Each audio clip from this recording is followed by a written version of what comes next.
आत्महत्या प्रकरणाची उच्चस्तरीय चौकशी करून मुंडे कुटुंबियांना न्याय द्यावा अशी मागणी शिवसेना उद्धव बाळासाहेब ठाकरे पक्षाच्या उपनेत्या सौभाग्यवती अस्मिताताई गायकवाड यांनी केली। डॉक्टर संपदा मुंडे आत्महत्या प्रकरणाची उच्चस्तरीय चौकशी त्वरित करून मुंडे कुटुंबियांना न्याय द्या अशी मागणी शिवसेना उद्धव बाळासाहेब ठाकरे पक्षाच्या उपनेत्या अस्मिताताई गायकवाड यांनी मुख्यमंत्री देवेंद्र फडणवीस यांच्याकडे केली।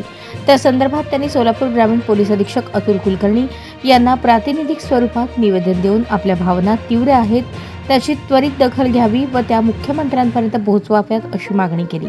संपदा मुंडे प्रकरणाची सखोल उच्चस्तरीय चौकशीची मागणी करून उपनेत्या अस्मिताताई गायकवाड यांनी संपदा मुंडे यांचे बंधू यांनी या प्रकरणाची SIT चौकशी आजपर्यंत का झाली नाही असा जाब विचारला। या प्रकरणाची उच्चस्तरीय चौकशी करून गुन्हेगारांवर कारवाई करून स्वर्गीय डॉक्टर संपदा मुंडे व संपूर्ण मुंडे कुटुंबियांना न्याय द्यावा अशी मागणी केली। पूर्ण महाराष्ट्रामध्ये कायदा आणि सुव्यवस्था बाळगलेली आहे। महिला कुठेच सुरक्षित नाहीये।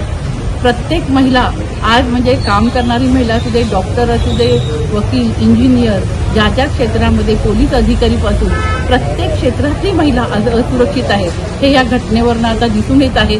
अनेक महिलांच्या अनेक तक्रारी या दाबल्या जात आहेत असंही या घटनेवरून आज वारंवार जाणवत आहे, असंही दिसून आलेलं आहे। आणि त्यामुळं हे निवेदन आज शिवसेना महिला आघाडी सोलापूर यांच्या वतीने प्रातिनिधिक स्वरूपामध्ये अतुल कुलकर्णी आमचे इथले पोलीस अधीक्षक यांना देण्यात आले। यावेळी शहर संघटिका स्वाती रुपनर, उपशहर संघटिका जयश्री पाटील, मीना सुरवसे, वैशाली सातपुते, श्रीदेवी बगले, मीना लेंडवे आदी उपस्थित होते।